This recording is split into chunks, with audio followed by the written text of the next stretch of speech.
Pemirsa, perdagangan saham di Bursa Efek telah dibuka dan kita akan mencermati kinerja perdagangan saham hari ini.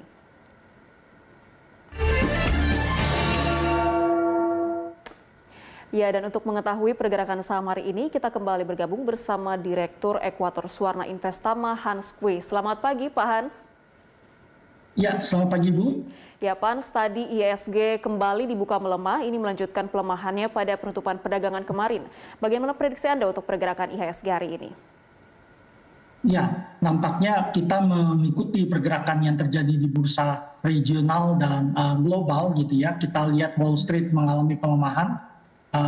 Mayoritas pelaku pasar hari ini mencermati dengan seksama kira-kira apa hasil yang akan disampaikan oleh Federal Reserve ya di konferensi Jackson Hole gitu. Jadi pasar mau melihat kira-kira apa yang akan disampaikan oleh Jerome Powell di sana, karena sebelumnya ada dua pejabat Federal Reserve yang sama-sama menyampaikan bahwa Amerika dalam tren yang sangat baik untuk mengurangi pembelian obligasi. Nah, kalau kita lihat ada James Builder, ini Presiden Fed Santa Louis, dia menyatakan bahwa memang inflasi ini memang kelihatan sementara, tetapi tidak akan gampang turun gitu ya pergerakannya, sehingga dia menurut dia bahwa Amerika harus mengurangi pembelian obligasi itu dan berakhir pada kuartal pertama tahun depan gitu. Kemudian Fed dari Dallas gitu ya, Robert Kaplan, ini memang dari beberapa saat memang statementnya selalu mengatakan Fed akan segera mengurangi pembelian obligasi. Nah, dia mengatakan mulai pengurangan pembelian obligasi mulai Oktober gitu ya.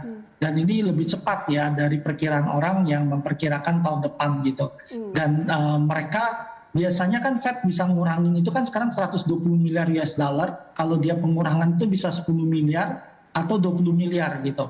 Nah, kalau dia melakukan pengurangan 20 miliar dimulai tahun depan, berarti kan baru tengah tahun habis. Tapi kalau dia mulainya Oktober, memang kita melihat Maret tahun depan udah selesai pengurangan obligasi itu. Nah, ini yang menyebabkan pasar berfluktuasi sekali dan cenderung tertekan turun karena statement tersebut gitu. Nah, tetapi sebenarnya kalau kita lihat ekspektasi pelaku pasar, mereka mengharapkan bahwa Powell dalam statementnya itu berharap dia lebih bersikap fleksibel gitu ya, dan kemungkinan dia tidak akan memberikan satu indikasi yang jelas dan pasti tentang kapan Fed akan melakukan pengurangan program atau tapering. Nah, ini mengingat karena memang ekonomi Amerika pertama udah mencapai puncak pemulihan itu di kuartal kedua tahun 2021. Sesudah itu ekonomi Amerika mulai melambat. Kemudian yang kedua adalah pandemi COVID-19 ini naik cukup banyak ya di seluruh dunia gitu ya, termasuk di Amerika gitu, yang mengganggu proses pemulihan ekonomi. Jadi melihat faktor-faktor tersebut, orang berharap bahwa Powell tidak sekeras itu dalam melakukan kebijakannya gitu. Nah, faktor lain kayak kemarin market kita juga melemah ya. Kita lihat secara mengejutkan Bank of Korea itu menaikkan suku bunga dia ya, setelah 3 tahun stay tidak berubah, mendadak dia menaikkan 25 basis poin sehingga bunga dia di 0,75. Nah, pesan yang ditangkap oleh pasar adalah ini adalah tren yang mungkin akan dilakukan oleh banyak bank sentral gitu ya seluruh dunia, adalah menaikkan suku bunga untuk melindungi ekonomi dalam negeri ya, terutama melindungi nilai tukar mereka gitu. Nah, sehingga tren kenaikan suku bunga yang mulai diperkirakan naik ini agak negatif bagi pasar saham, sehingga kita melihat kemungkinan pasar saham terkoreksi gitu. Baik, artinya terkait dengan kebijakan tapering ini yang masih menjadi penekan ya Mas pergerakan di pasar saham. Selanjutnya untuk akhir pekan ini sendiri biasanya rawan dengan profit taking. Bagaimana Anda melihatnya untuk perdagangan hari ini?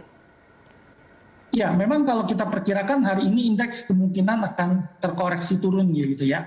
Jadi kita perkirakan indeks itu akan bergerak ke support sampai 6.000 gitu ya. Kalau dia tembus ke bawah mungkin level terburuk kita di 5938. Tapi rasanya hari ini market akan agak tipis pergerakannya karena orang cenderung menunggu ya kira-kira apa nih bocoran dari Jackson Hole tadi gitu. Nah, resisten indeks dari 6.200 sampai 6.263 gitu. Nah, kemudian kalau kita perhatikan lagi juga ya, pasar juga mencermati ya di situasi di Afghanistan ya. Kalau kita lihat ada 12 tentara AS tewas, 15 terluka karena ledakan bom di sana gitu. Nah, orang melihat bahwa ledakan ini mungkin saja menimbulkan potensi konflik lagi di daerah sekitar sana gitu ya.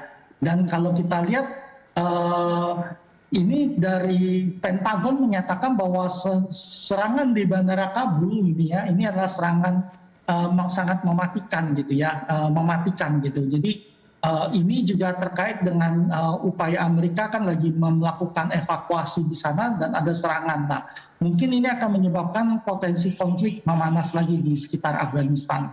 Baik, sentimen eksternal ini masih menjadi banyak minim sentimen positif ya Mas, sehingga terus menekan pergerakan pasar saham.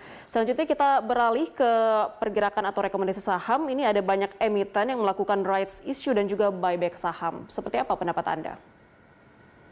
Ya, memang kalau kita lihat saat ini bursa saham ini sedikit berbeda ya dengan situasi ekonomi secara umum. Memang bursa saham ini leading indicator.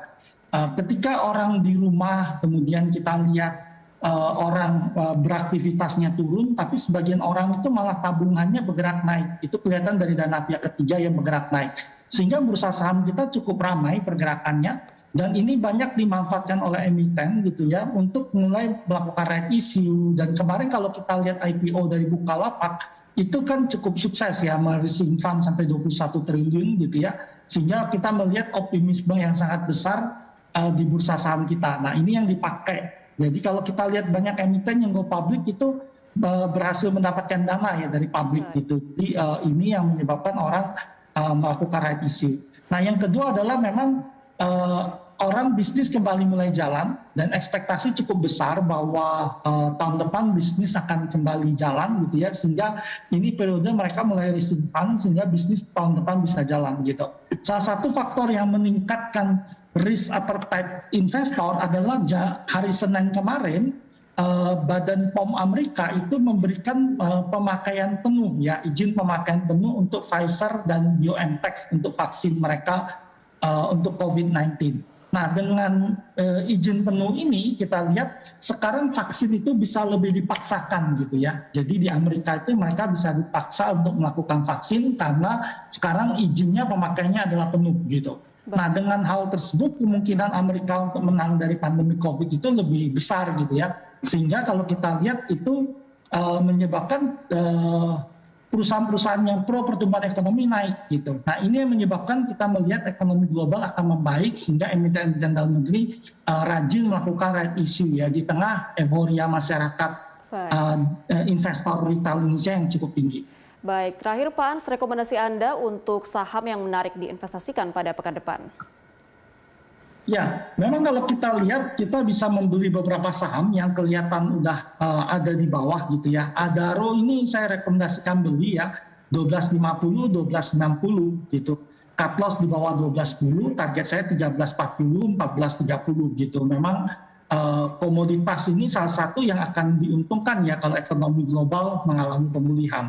Kemudian HM Sampurna ya, memang kita lihat tekanan selalu ada ya, cukai terus naik gitu ya, dan dia kelihatan agak turun gitu sahamnya dan relatif lebih di bawah gitu ya.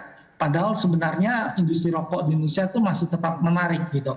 Kita rekomendasikan beli 950 sampai 1000, cut loss di bawah 900, target saya 1050 sampai 1100.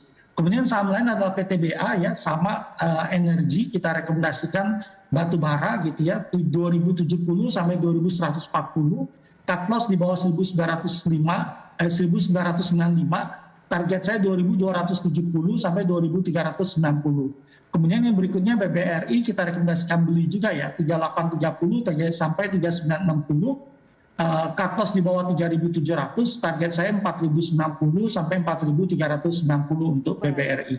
Baik, terima kasih Pak Ans atas informasinya. Pemirsa, itu tadi Direktur Ekuator Suwarna Investama Hans Kui.